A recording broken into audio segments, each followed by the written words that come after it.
La photographie est à peine née, le monde s'émerveille encore de sa capacité à capter une image fidèle du réel, et déjà quelques photographes entreprennent de la détourner pour raconter des histoires, créer des fictions. Une barque transporte le roi Arthur mourant sur une mer démontée, faite de tissu, comme au théâtre, et retouchée à la peinture.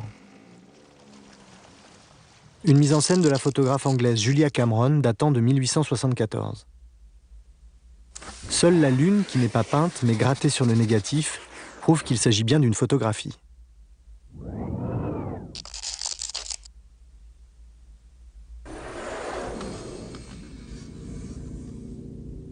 Plus simple mais sans doute plus efficace, l'autoportrait du photographe Bayard qui s'amuse à poser en noyer.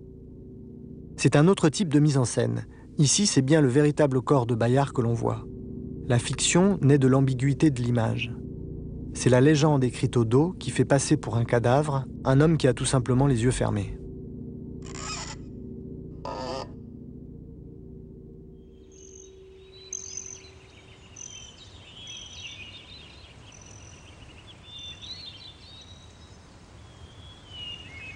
Un siècle plus tard, un autre photographe saisi par le vertige de la fiction associe dans une même image les deux registres de la théâtralité et de l'ambiguïté.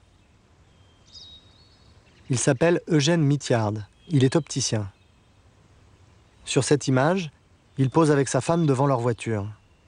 Une situation anodine des années 60 dans le sud des États-Unis.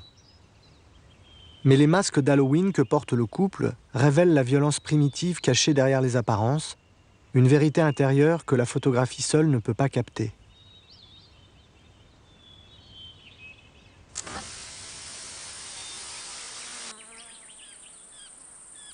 Ce qui frappe, c'est la simplicité de ces mises en scène.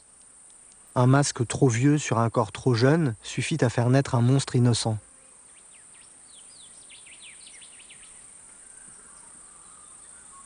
Un masque mal mis suffit à confondre l'envers et l'endroit.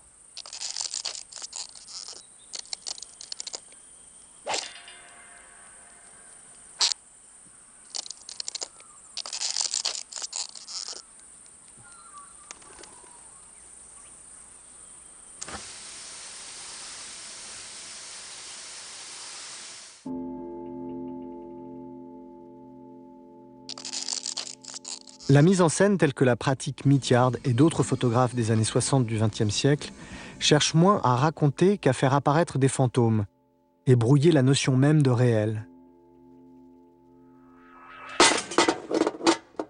À l'inverse, au même moment, des peintres américains cherchent à se débarrasser de toute subjectivité et peindre des tableaux plus objectifs que la plus objective des photographies.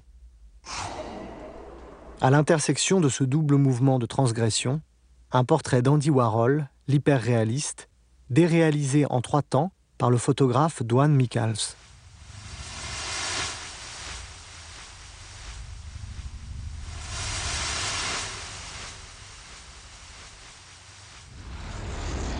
Aux effets classiques de mise en scène, Michals ajoute la durée, le temps du récit, la notion de séquence.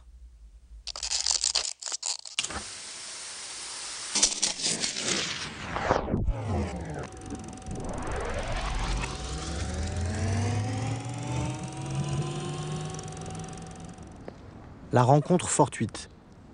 Une simple scène de rue, dramatisée par une décomposition du temps, comme dans un photoroman.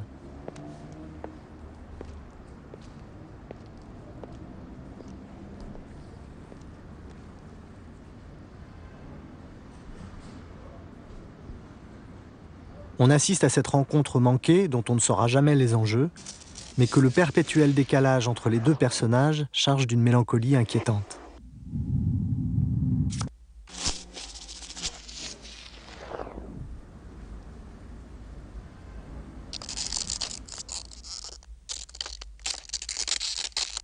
La séquence « Les choses sont étranges » commence dans une banale salle de bain. Mais dès l'image suivante, on tombe dans un univers où plus rien n'est sûr. Est-ce l'homme qui est trop grand ou la salle de bain trop petite ?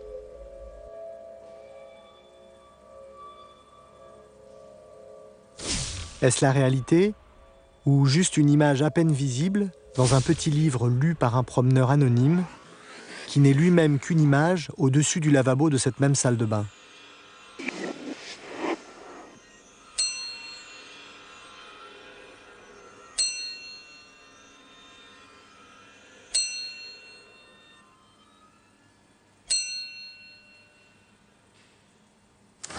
La dernière image reproduit la première. La série se referme sur elle-même, prenant le spectateur au piège d'une histoire sans issue. D'une succession d'images fixes naît un monde imaginaire, celui de la vision intérieure, à laquelle semble s'abandonner Andy Warhol dans cet autre portrait de Duane Michals, Les yeux cachés. Une remise en cause d'une culture photographique sacralisant le regard.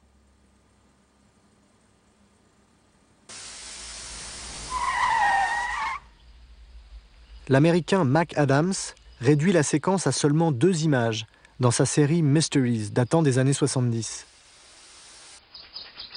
Dans un climat de série B, il montre un début et une fin, un avant et un après. Entre les deux, seul manque le présent, ce fameux instant décisif cher aux photographes du réel. C'est ce que Adams appelle le vide narratif. Au spectateur d'interpréter les indices, d'imaginer comment et pourquoi l'autostoppeuse a fini dans le coffre, de calculer le temps écoulé à l'épaisseur des feuilles mortes et de deviner quel autre malheur annonce l'oiseau noir.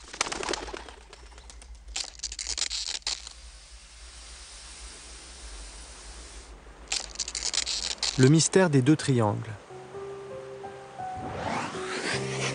Un cadavre sur une plage.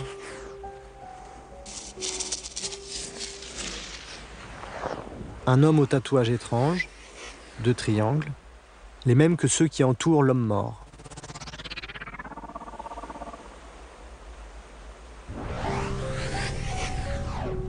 Un couple qui ne se rend compte de rien, en danger peut-être.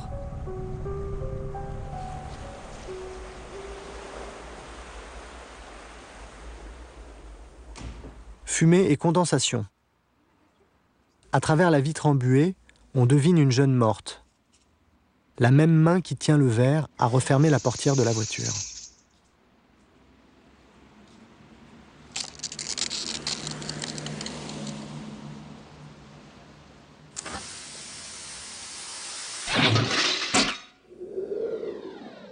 Dans une autre série de la fin des années 90, Mac Adams, passé à la couleur, fait tenir l'énigme tout entière dans une seule image. Un objet design, choisi pour sa surface chromée, devient un miroir déformant dans lequel se reflètent des situations dont la violence contraste avec la perfection froide du revêtement métallique.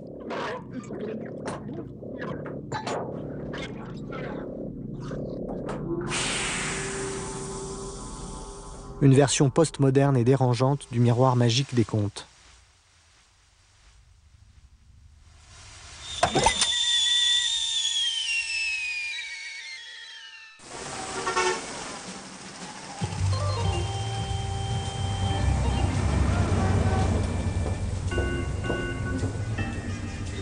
La grande référence de ces photographes qui ont grandi pendant l'âge d'or d'Hollywood, c'est le cinéma américain, avec ses fantasmes et ses clichés. Comme ces photographies qu'on affiche dans les devantures des salles de quartier, qu'on appelle stills, images arrêtées. Des photographies de plateau qui cherchent à condenser tout le drame du film en une seule image.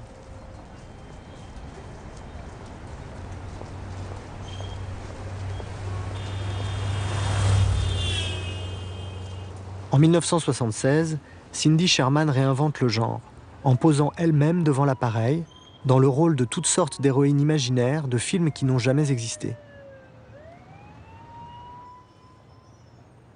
C'est à la fois un jeu et la déconstruction de l'image de la femme dans le cinéma américain. Des femmes inquiètes, au regard effaré, des proies. Au-delà du pastiche, ces images parviennent à évoquer quelque chose de cette tension propre au cinéma, où on ne sait jamais d'où tombera le prochain coup. Comme dans un film, les regards sont tous tournés vers l'extérieur du cadre, le hors-champ. Là où se tient caché l'autre, la source de leur angoisse, qui fait d'autant plus peur qu'elle est invisible.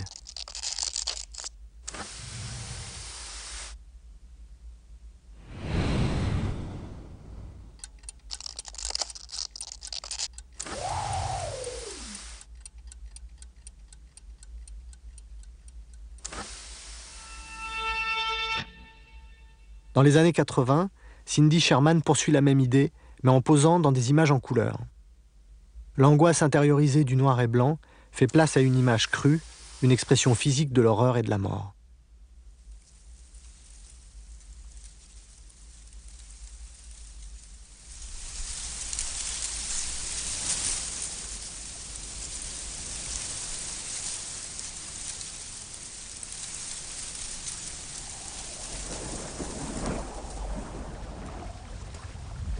En 1993, le Canadien Jeff Wall a réussi un véritable exploit.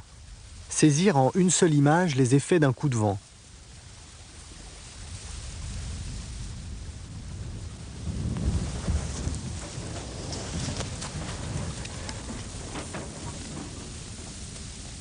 L'arbre, les personnages, les feuilles des dossiers, symboles de l'activité humaine, et le chapeau du voyageur convergent comme par magie pour traduire la sensation de ce vent qui dérange tout.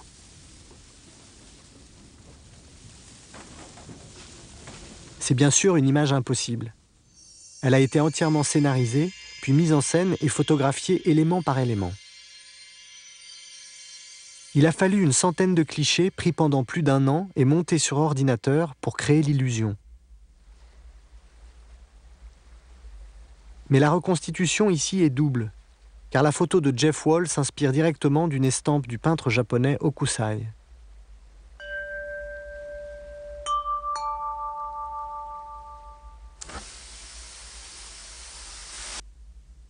La chambre détruite.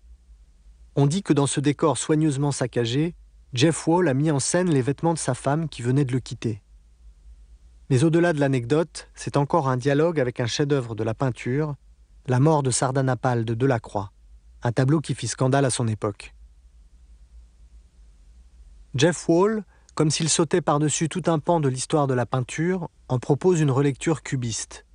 Objets et structures remplacent Sardanapale et ses esclaves nus. Jusqu'à la petite statuette de danseuse, figurant la tête du tyran assyrien, seul rescapé de ce désastre.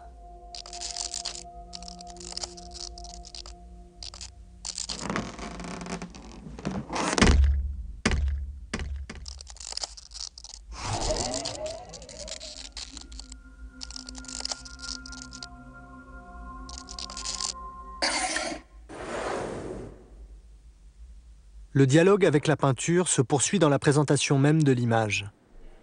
Tirée en grand format sur un film transparent, elle est exposée dans un grand caisson lumineux, comme une affiche publicitaire, afin, dit Jeff Wall, de donner à la photographie un rayonnement que la peinture a perdu.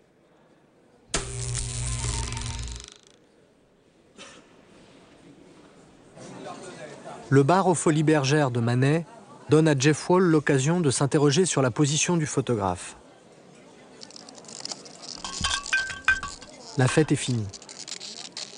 Le décor des Folies Bergères est remplacé par celui de la cafétéria d'une université canadienne où il travaille. Et c'est désormais l'appareil photographique qui occupe le centre de l'image.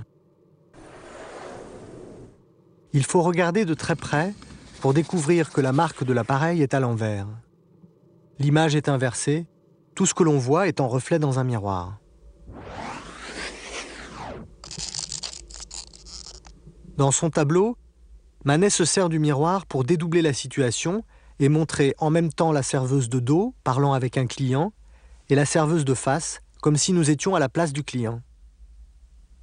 Mais alors que chez Manet, la serveuse se tient réellement devant le miroir, dans la photo de Jeff Wall, le réel a disparu, seul reste le reflet. Il n'y a plus de face-à-face possible. La structure de l'image isole les personnages.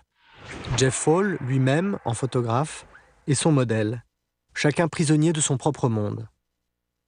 Seul les réunit l'appareil photographique.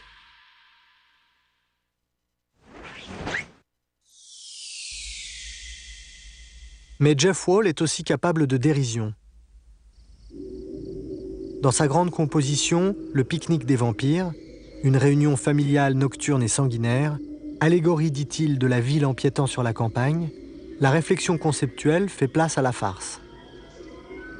L'image réalisée comme un tournage de film, avec une vingtaine de figurants prenant la pose et des spécialistes du film d'horreur pour conseiller, ne cherche pas à être belle ou crédible.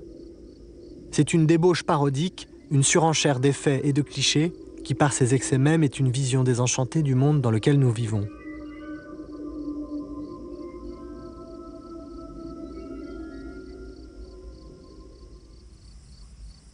Une autre nuit, en apparence plus sage.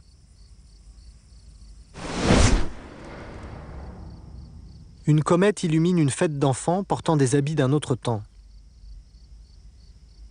Dans cette image de Bernard Faucon, seul le paysage est vrai. La comète est une fusée de feux d'artifice et les personnages des mannequins de vitrine, tous des jumeaux, aussi inertes que les 4 chaises que le photographe a soigneusement disposées dans son décor pour structurer l'image.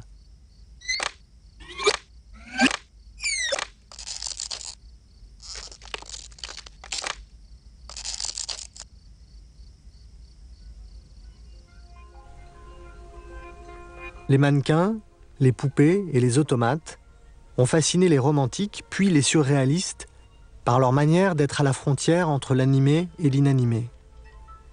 C'est sur cette ambiguïté que Bernard Faucon a bâti une série intitulée « Les grandes vacances » où il remet en scène les souvenirs de son enfance. La première communion.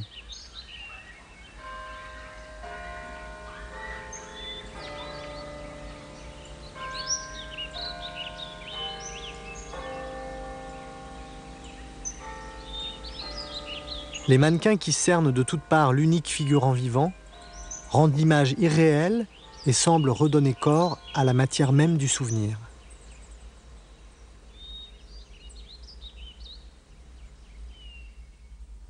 Dans cette autre photographie de la même série, les mannequins sont les gardiens du sommeil et de la mémoire, traçant autour du garçon endormi la figure idéale du carré, qui répond au format carré de la photographie, ce format qui, pour Bernard Faucon, est par excellence celui de la mise en scène, parce qu'il contient et délimite le monde.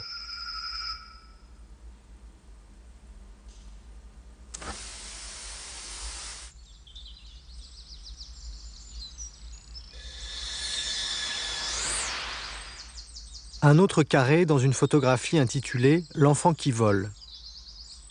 Dans toute leur artificialité assumée, les photographies de Bernard Faucon sont réalisées à l'ancienne, sans trucage numérique. L'enfant qui vole est suspendu à un fil, tandis qu'à l'arrière-plan, d'autres enfants mannequins, à peine visibles, peuplent réellement les lointains.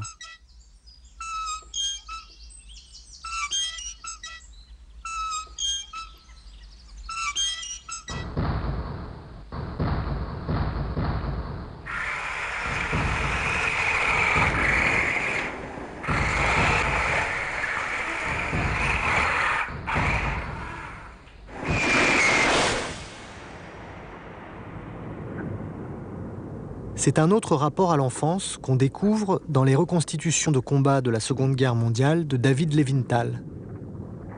Le regard du photographe agit ici comme celui d'un enfant qui joue et efface la réalité qui l'entoure, pour fabriquer un espace sans repère dont seuls ses petits soldats donnent l'échelle.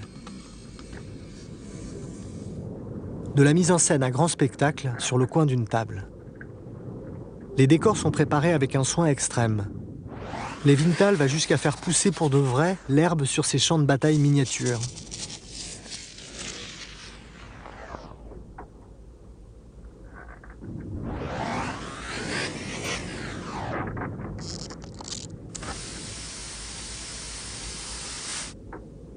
Mais le pouvoir de ces images vient surtout de la façon dont le photographe joue avec le flou, le grain et la surexposition, pour traduire à la fois la sensation de chaos et de confusion du soldat au combat et l'imperfection de ces images prises à la volée, dans l'urgence.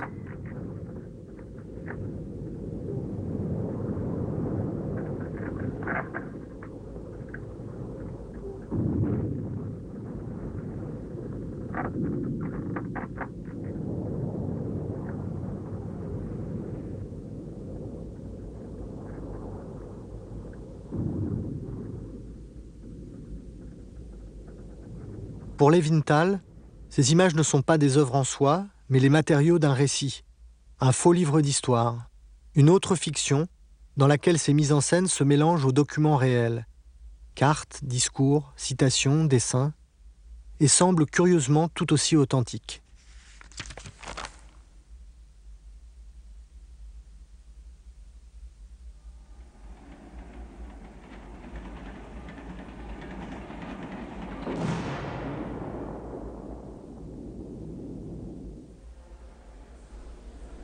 Un portrait tout ce qu'il y a de plus officiel de l'empereur Hirohito, photographié en 1999, alors qu'il était mort depuis 10 ans. Il fait partie d'une série de portraits de gens célèbres du photographe japonais Hiroshi Sugimoto, dont les modèles, morts ou vivants, ont tous en commun de n'avoir jamais posé pour lui.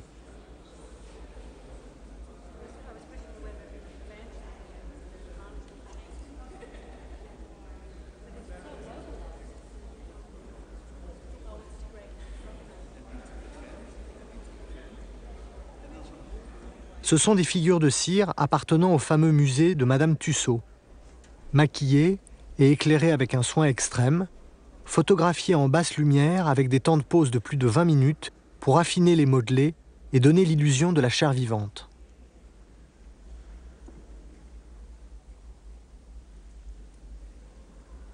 C'est un travail de trompe-l'œil, un piège tendu au spectateur que seule l'image photographique rend possible. Mais c'est aussi une réflexion sur la vérité des images d'aujourd'hui. Si ces figures de cire peuvent aussi facilement nous abuser, c'est bien parce que les poses et les expressions de leurs modèles en chair et en os sont tout aussi mises en scène.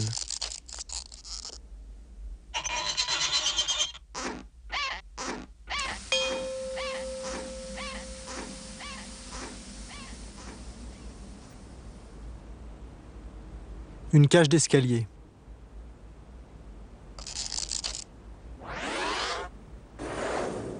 Le haut d'un escalator.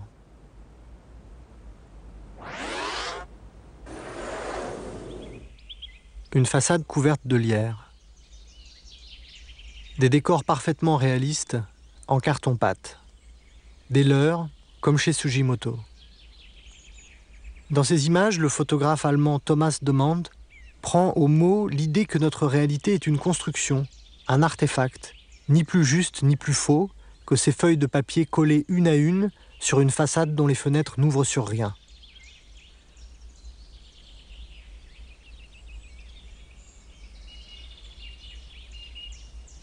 Cette façade est la reproduction exacte de la façade d'une auberge où a eu lieu un fait divers particulièrement sordide.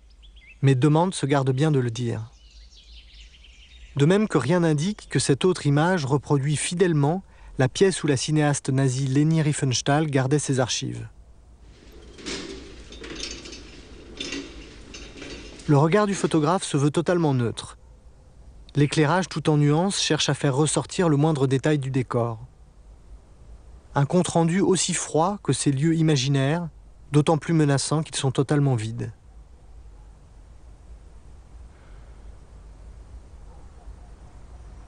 Mais le plus étonnant, c'est qu'il ne s'agit pas ici de petites maquettes, mais de véritables décors construits en plusieurs semaines à l'échelle 1 pour 1 et détruits une fois photographiés.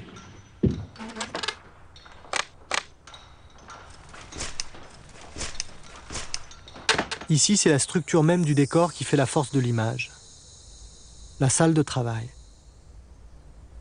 On peut difficilement imaginer un témoignage photographique plus objectif. Sauf qu'ici, c'est le réel placé devant l'appareil qui est un simulacre. Un bureau de la Stasi après la chute du mur.